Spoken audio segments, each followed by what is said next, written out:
La divine volonté, pas à pas, par Safia, petite épouse de l'Esprit Saint. La Reine du Ciel, dans le royaume de la volonté divine, à Luisa Picaretta.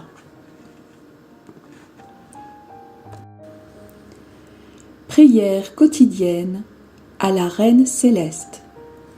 Au nom du Père qui m'a créé, et du Fils qui m'a racheté, et du Saint-Esprit qui me sanctifie. Amen. Fiat voluntas tua. Reine immaculée, ô céleste maman, en ce mois qui t'est consacré, je me place sur tes genoux maternels, m'abandonnant entre tes bras comme ton enfant chéri, et te demandant avec véhémence la plus grande de toutes les grâces, celle que tu m'admettes à vivre dans le royaume de la divine volonté. Sainte Maman, toi qui es la reine de ce royaume, permets que je vive en tant que ton enfant, que ce royaume soit rempli de tes enfants. Je me confie à toi afin que tu y guides mes pas et que, soutenu par ta main maternelle, tout mon être vive constamment dans la divine volonté. Tu seras ma maman.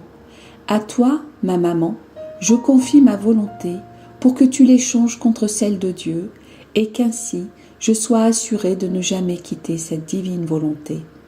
Je te prie de m'éclairer afin que je comprenne bien ce qu'est la divine volonté. Amen. Je te salue Marie très pure, conçue sans péché. Le Seigneur est avec toi.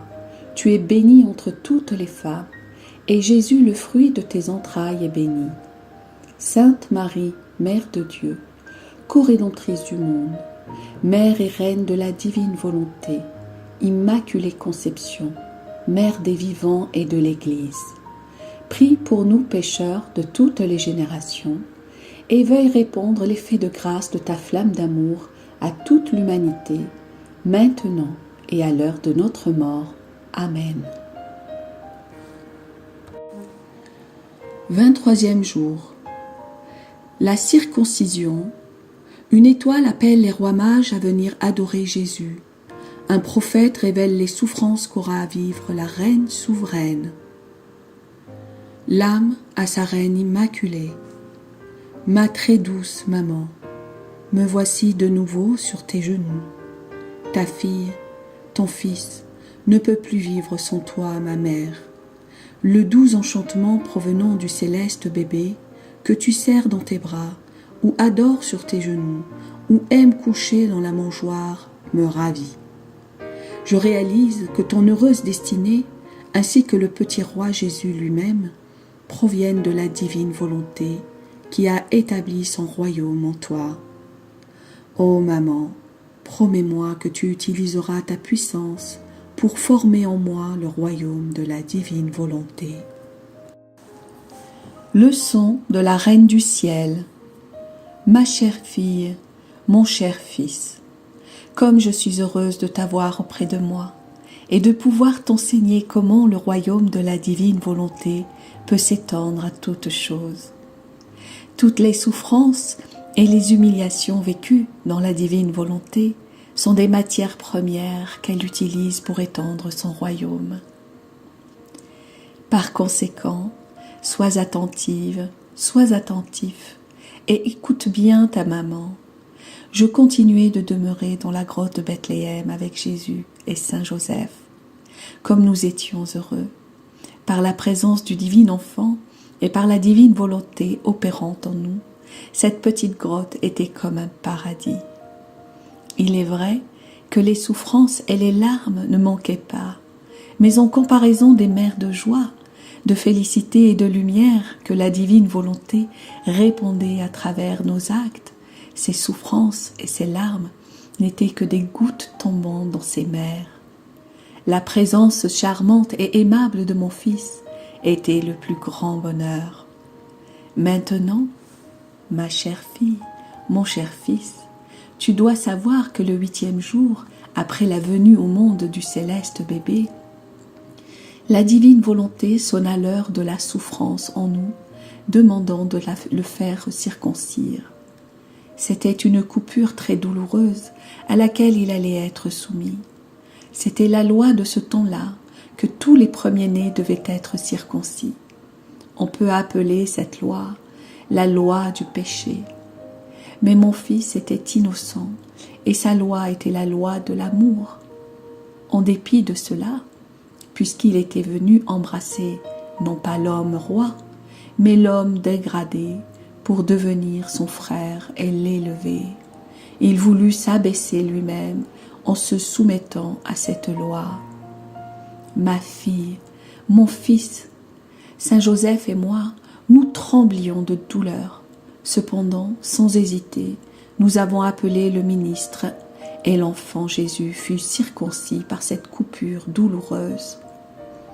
À cette souffrance cruelle, bébé Jésus pleura et se jeta dans mes bras en me demandant de l'aide. Saint Joseph et moi, nous mélangions nos larmes avec les siennes.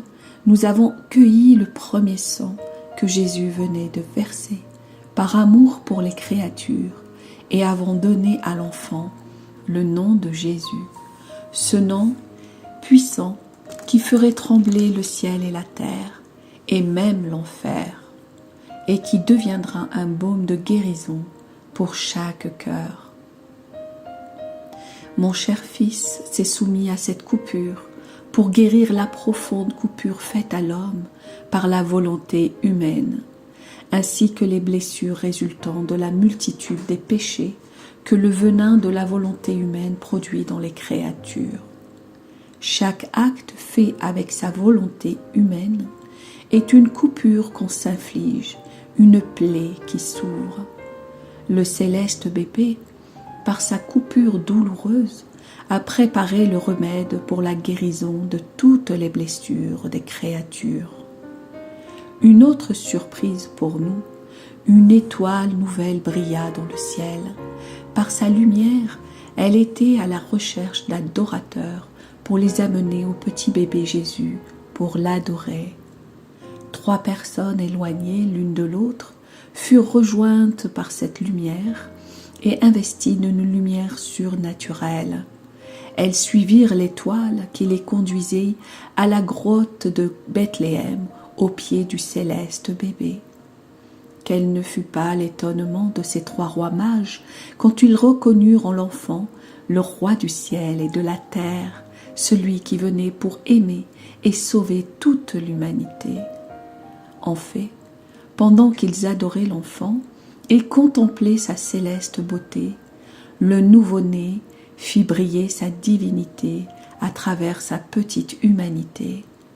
La grotte se transforma en un paradis, si bien que les rois mages ne pouvaient plus se détacher des pieds du divin enfant, jusqu'à ce que la lumière de sa divinité revienne à l'intérieur de son humanité. Et moi, exerçant mon rôle de mère, je leur parlais longuement de la descente du Verbe et les fortifiais dans la foi, l'espérance et la charité, symbolisées par les cadeaux qu'ils offraient à Jésus. Remplis de joie, ils retournèrent dans leurs régions respectives pour y être les premiers propagateurs de la bonne nouvelle. Ma chère fille, mon cher fils, reste à mes côtés et suis-moi partout. Nous étions sur le point d'arriver au 40e jour, après la naissance du petit roi Jésus, quand la divine volonté nous convoqua au temple pour y accomplir la loi, la présentation de mon fils. Nous sommes donc allés au temple. C'était la première fois que nous sortions avec le charmant bébé. Une douloureuse blessure s'ouvrit dans mon cœur. Je devais offrir mon enfant comme victime pour le salut de tous. Nous sommes entrés dans le temple et en premier lieu, nous avons adoré la majesté divine. Ensuite, nous avons appelé le prêtre et en déposant l'enfant dans ses bras, je fis l'offrande du bébé céleste au Père éternel en sacrifice pour le salut de tous. Le prêtre se nommait Siméon. Quand j'ai déposé Jésus dans ses bras, il a reconnu en lui le Verbe divin. Il exulta d'une très grande joie et après l'offrande, Dans un rôle de prophète, il prophétisa mes futures souffrances. Oh, comme la majesté suprême donna un grand coup à mon cœur maternel en m'apprenant la tragédie de toutes les souffrances qu'allait vivre mon petit enfant. Mais ce qui me transperça le plus, ce furent les paroles du saint prophète. Cet enfant sera le salut et la ruine de beaucoup et sera un signe de contradiction. Si la divine volonté ne m'avait pas soutenue, je serais morte instantanément de douleur. Mais elle me conserva la vie et se servit de cet événement pour former en moi le royaume des douleurs à l'intérieur du royaume de la divine volonté. Outre le rôle de mère que j'exerçais pour tous, j'acquis aussi le rôle de mère et reine des douleurs. Oh oui, par mes douleurs, j'acquis le moyen de payer les dettes de mes enfants, y compris de mes enfants ingrats. Maintenant, ma fille, mon fils, tu dois savoir que par la lumière de la divine volonté, je connaissais déjà toutes les souffrances de ma destinée, qui étaient même plus que ce que le prophète m'avait annoncé. Mais, dans cet état tellement solennel de l'offrande de mon fils, en me l'entendant dire, je me sentis tellement transpercée que mon cœur se mit à saigner et que de profondes déchirures se firent dans mon âme. Ma chère fille, mon cher fils, dans les souffrances et les rencontres douloureuses qui ne manquent pas pour toi, ne te décourage pas. Avec un amour héroïque, laisse la divine volonté prendre sa place royale dans toutes tes souffrances, afin qu'elle puisse être convertie en monnaie d'une valeur infinie.